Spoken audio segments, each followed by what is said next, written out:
Imagine waking up on an ordinary morning and realizing something is wrong. The clock has stopped, your phone won't turn on, and the entire house is wrapped in an eerie silence.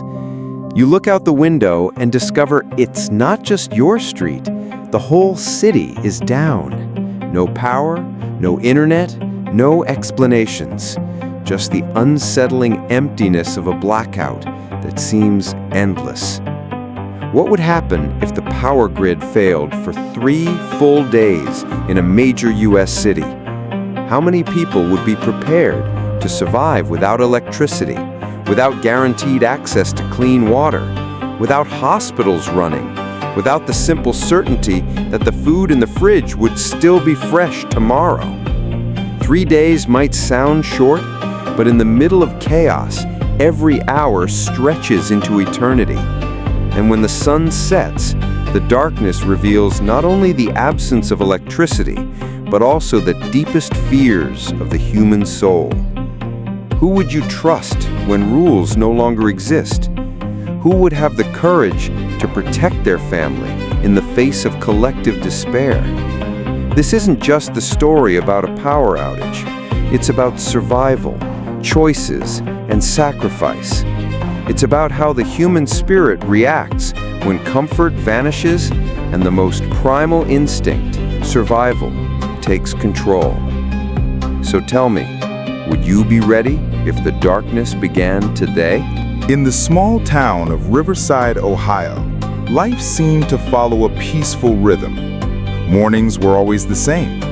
Neighbors heading off to work, the smell of coffee drifting through kitchens, and children waiting for the school bus.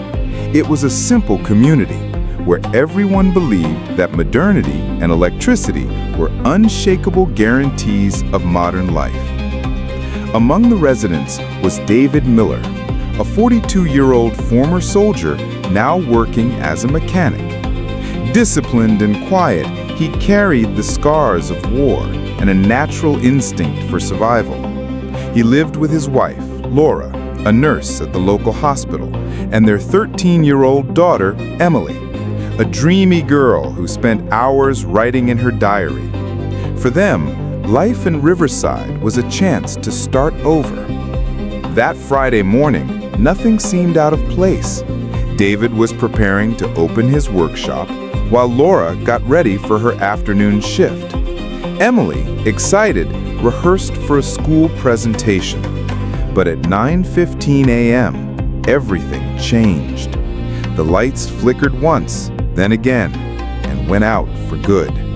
The silence of machines and the sudden absence of the constant electrical hum created an unsettling void. At first, the townspeople thought it was just a temporary outage. But minutes turned into hours, and soon small groups gathered on sidewalks, speculating about what might have happened. Phones were dead, radios silent, and even cars seemed to suffer mysterious malfunctions. The veneer of normalcy began to crack. David, with his trained eyes, sensed something was wrong. Blackouts happen, but rarely without warning or explanation. He saw nervousness spreading among his neighbors, mothers worried about milk spoiling, elderly residents afraid of losing refrigerated medicine. Laura, used to handling emergencies at the hospital, tried to calm people down, though she herself felt a tightness in her chest. As night approached, the true weight of the blackout fell on the town. Without electricity, the streetlights stayed dark. Shadows swallowed the streets, and strange sounds echoed in the night. Doors slamming, hurried footsteps, tense voices. Emily, frightened, asked her father if it would last long. David didn't answer right away. He just closed the curtains and lit a candle, aware that something much larger was unfolding. On the first day, the community still held on to a fragile hope, but as midnight passed, the silent alarms of the human mind began to sound. If power didn't return soon, what would happen to the hospitals, to the food supply, to their safety? David stared at the flickering flame of the candle and knew that life in Riverside would never be the same again. The blackout wasn't just the absence of light. It was the beginning of a trial that would push everyone to the edge of collapse. The second day dawned in Riverside, bringing not only the absence of light, but also an invisible weight in the air. Those who still held hope that power would return were now beginning to face reality. This failure wasn't ordinary. Something much bigger was happening. David left early to walk to the town square. What he found was a scene of unease. Markets were already being surrounded by residents desperate for supplies. Men argued over who had the right to the last gallons of bottled water. Women tried to trade perishable food before it spoiled. The chaos was still contained, but it was easy to see it was about to erupt. At the hospital, Laura witnessed another side of the collapse. Life-saving equipment was shut down, and emergency generators only worked intermittently. Doctors sweated in despair, trying to keep patients stable, while families crowded the doors demanding answers. Every hour without electricity was a death sentence for someone.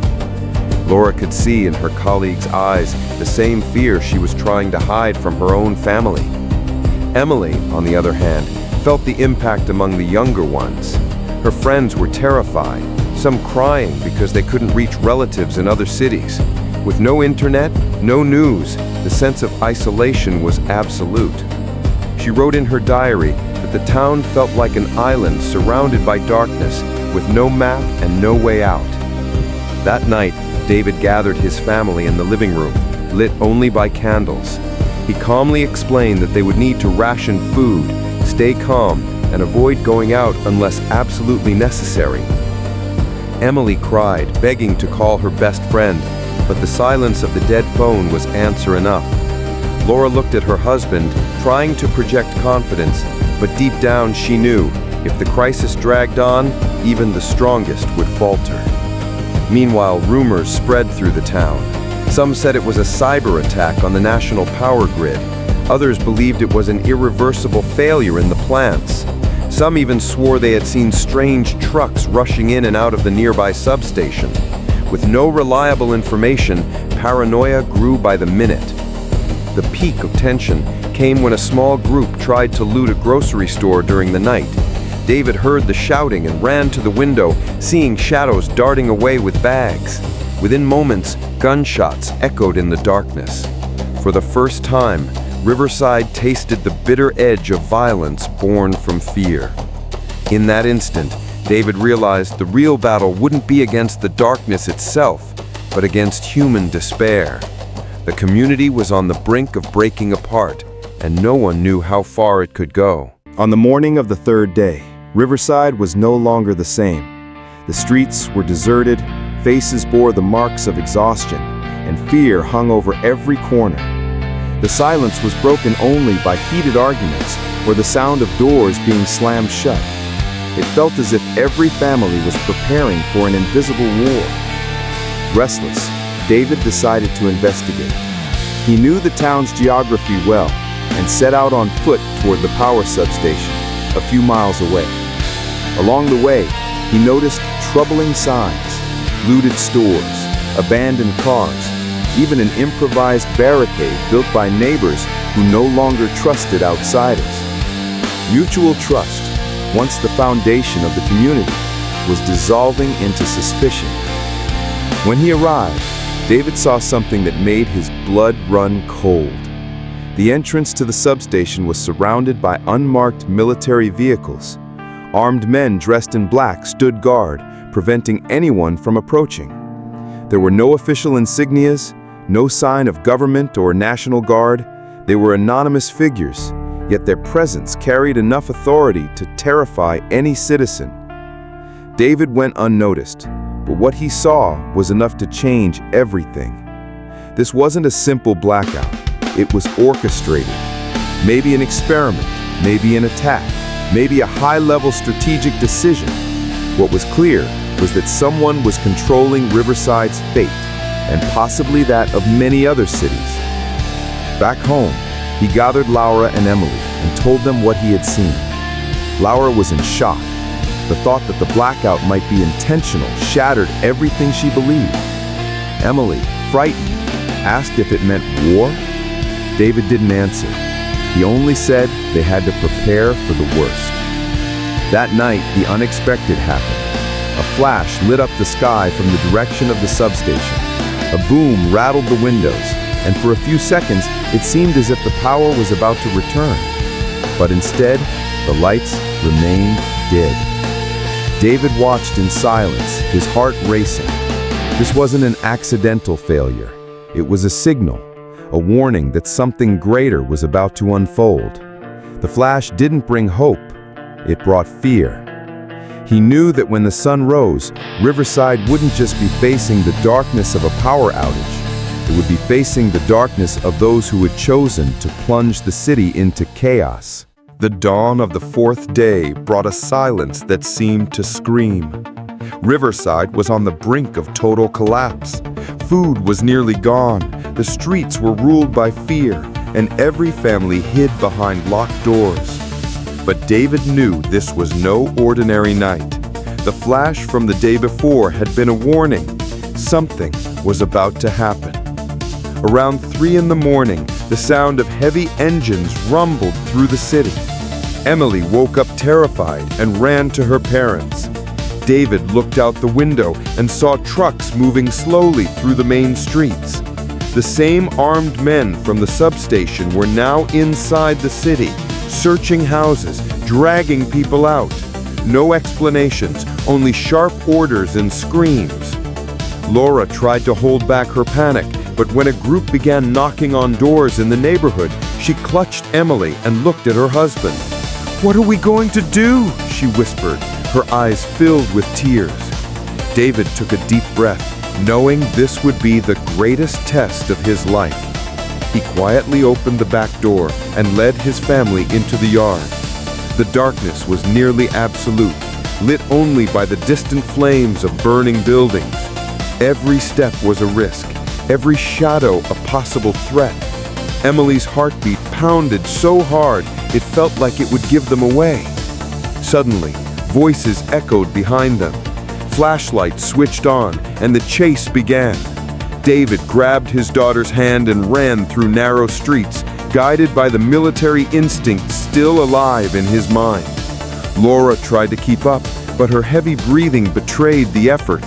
Behind them, the shouts drew closer. They reached an abandoned church where dozens of townspeople had taken refuge. The scene inside was heartbreaking. Children crying, frail elderly huddled together, desperate families. Yet there was also resistance. Some men had fashioned improvised weapons, ready to fight. The tension was palpable. Then, the unexpected happened. A truck stopped in front of the church, and a voice thundered through a loudspeaker. "Turn yourselves in now, and your survival will be guaranteed. Resist, and all will pay the price." David looked at Laura and Emily. The decision weighed on him like a stone. Risk fighting a mysterious and merciless enemy, or surrender without knowing what fate awaited them. The candle flame flickering inside the church seemed to mirror the doubt in every heart. The church doors shook under pounding blows from outside. A clash was inevitable. But when the armed men finally burst through the entrance, they didn't find helpless citizens.